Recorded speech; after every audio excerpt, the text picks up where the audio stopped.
But it doesn't mean I want somebody to be traumatized by it. There's no point creating more illness from one illness. There is a way to do this, and it doesn't involve loads of positivity and or negativity. Why are they the only two options for most people? Oh, I know, because you all believe in good and evil. Let's talk about facts. If you want to have intellectual discussions. Spiritually oriented, very beautiful farm. Who you are beyond the personality. I'm a human being, same as you. Be who you are. But to answer your question, what is really going on? And let's get into this. And what is happening, Wirgo Warriors, and welcome to the wonderful world of Wirgo, the place where we can ask what is really going on. Now guys, before we get into the program, if you can help us out with the likes and the shares and the subscribes and all the stuff you do down there, pressing buttons, but more importantly, what I'm looking for are comments. You know, people giving me their opinion of what I'm saying, if I'm on track with certain ideologies out there. This is a learning experience for us, and this is one of the best ways I've found so far to learn. And for all those who are getting back to us with messages, thank you very much. Appreciate it so far. And this is just the start of a journey for us. So I'm hoping within a couple of months we'll have a lot more of you asking questions and we can all learn together. So my wife's put a load of TikToks together for us to learn, but this one in particular, I know what it's about. It says fat women get owned in a fat acceptance debate.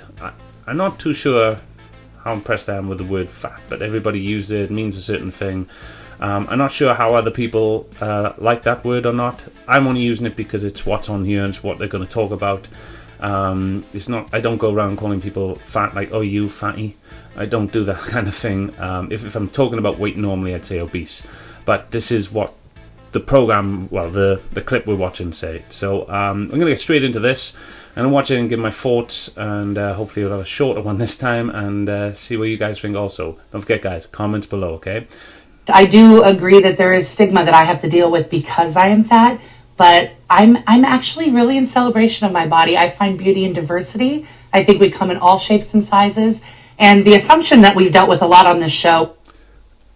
We come in all shapes and sizes. No, I don't. I look at how we're born. How we're born into this world and how we're raised. I don't like using the word raised, to be honest. It's just part of your language, and I like to say cultivated. Yeah, but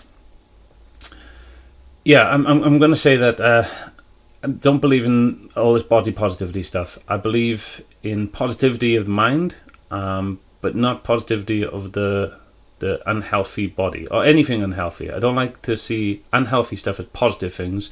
I like to see them as negative things, and we need to work to either bring them back into the neutral where we should be, or at least make it a little more positive. But it doesn't mean I want somebody to be traumatized by it. There's no point creating more illness from one illness. There is a way to do this, and it doesn't involve loads of positivity and or negativity. Why are they the only two options for most people? Oh, I know, because you all believe in good and evil. There is a middle ground, guys, and that's where we should be. That's where I believe we should all be, at least. So if anybody wants to know my take on this, I don't believe there's a wrong or right way of doing this. I reckon there's a neutral way, and it's a way that very little people are talking about. So let's get this on. Is that just because you're obese, you must overeat, you must have an eating disorder. I know that not to be the case. I know you can have a healthy relationship. Now, Mimi, you say this is... Well, you must overeat or have an eating disorder, which to me is the same thing. But no, could it just be that you're eating the incorrect things and you're not doing the other things you should be doing in your body, like exercising, breathing correctly, sleeping correctly, all these things you could be doing, but they always just turn it the 1 or 2 points they think can get your heartstrings. But unfortunately, it's very difficult for anybody to narcissistically abuse me. So, because I see right through all that BS belief system. Misleading. Go have at it a little bit. Well, I certainly think that we all want to feel good about ourselves. That's understandable. I don't think people should feel demeaned by their size. And I also couldn't agree more with the message of daily exercise. No matter what size you are, you'll certainly benefit from daily exercise. All right, what this lady's saying so far is making complete sense to me, and something that even myself, I'm not what you describe as fat or obese or anything. I'm quite slim, actually, and in good shape, I believe. But I still exercise every day. Almost every day. Sometimes on the weekends. my exercise is more family, going out and stuff like that. But it's still exercise, do you know what I mean? Exercise every day, without fail, especially now. Wasn't always this way. But now I am. Can't be healthy without that. But then let's talk about where we disagree. Look, if you want to feel good about yourself, it's impossible to feel good about yourself when you're doing something that's self-destructive. Also, I was going to touch on the ground of saying, well, if you're doing like if you're putting certain chemicals into your body, then of course you're going to feel good about yourself then, aren't you? But of course, we're talking about the big picture, not the little picture. So yeah, she's correct. Self-destructive behaviors that result in damage or debilitation or even disfigurement to the body, that's never going to be perceived as beautiful. The thing is, I agree with her, and I don't think she's completely talking about the fact that you physically look beautiful, which it can be difficult for some of these ladies to understand. When people say to me, say this largely obese lady, you don't find her beautiful, and I'm like, no. Oh, you pig or whatever. I'm like, no, what I mean is, to me, beauty comes from a place deep within you. When I look at a female or male, for that matter, beauty is more on the inside. Not on the inside of me, but on the inside of them. But having a large body because you don't exercise, breathe correctly, sleep correctly, you don't eat correctly, you eat at wrong times, it all comes under eating correctly, really.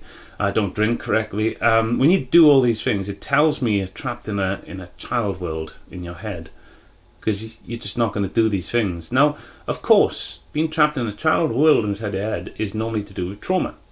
And that means that if somebody's full of traumas, trauma is ugly. It's very ugly. But you can't be looking at what I'm saying as like a physical thing. I'm saying this ugliness on the inside of you can be healed, and then you can be beautiful. You can blossom from within. Many great tutors have said stuff like this.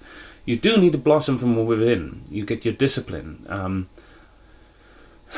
I've tried saying to my son, I'll probably do a show on this as well, to explain this in deep. I look at myself, whatever stage I'm at, I'm 42 now. But I don't live for the 42-year-old me. I live for the 45-year-old me that wants a better life. I don't think it's going to get better than what I'm doing now. I'm loving my life, to be honest. I write books of charity. I'm helping people. I'm now doing this show to learn, so I'm learning a lot more. I have a wonderful wife and children. There's obviously some illness still left in my life, especially with regards to my older children, because I was really ill as a father growing up, so I wasn't the best.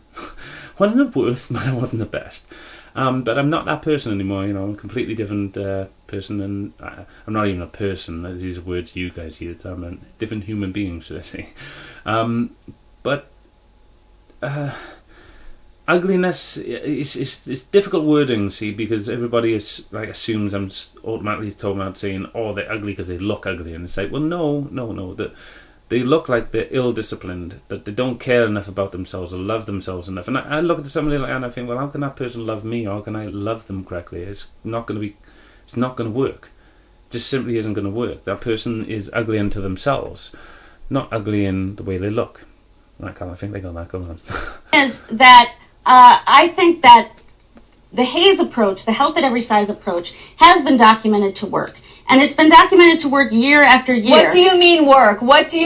Because I was going to say the same thing. What do you mean work? Health at every size is a lie. If you starve yourself into damage, that's unhealthy. Or if you eat yourself into damage, that's not healthy. This lady's going to say a lot of assumptions. No, it's not. These are not assumptions. These are not assumptions. They're completely not assumptions. They're theories. This lady obviously is ill-educated and doesn't understand what theories are, and now she's gonna. Well, let's see what happens, Colin. You're making a lot of assumptions. That's not true. You're making a lot of assumptions. That's like saying that weight. Let's say you were a smoker. Let's say you're a smoker and have black lungs, and you try to say that's healthy because you don't have cancer yet. We know that it is. Well, that's a good analogy, actually, and I understood that. Actually factual that obesity is dangerous and it's connected to cancer, stroke. Someone point the lie out, because this is what I understand also. It could be I'm ill-educated. Help me.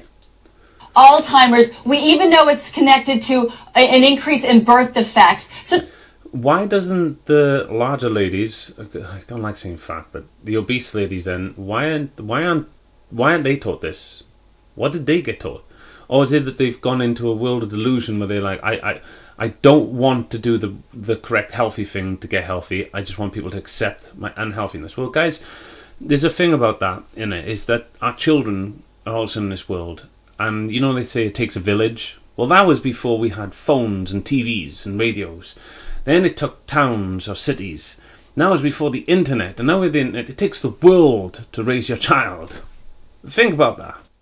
So there's nothing left to debate. Maybe. It's not beautiful. It's not healthy. I think you need to separate the idea of weight from healthy behavior. Yes. Now, I have students that when they come to me, when they start my class, they can barely walk from the car to my class. And over the course of a year, I'll take them from that point to working out 3+ hours There's per your class week. now. Right. I mean, but that's a massive improvement. I mean, Right. that's no longer people with medical issues. Those are people you've taken and improved them. But they haven't necessarily lost a lot of weight. Some of them have lost no weight, and they've had these medical improvements, and they've had these life improvements, these life free.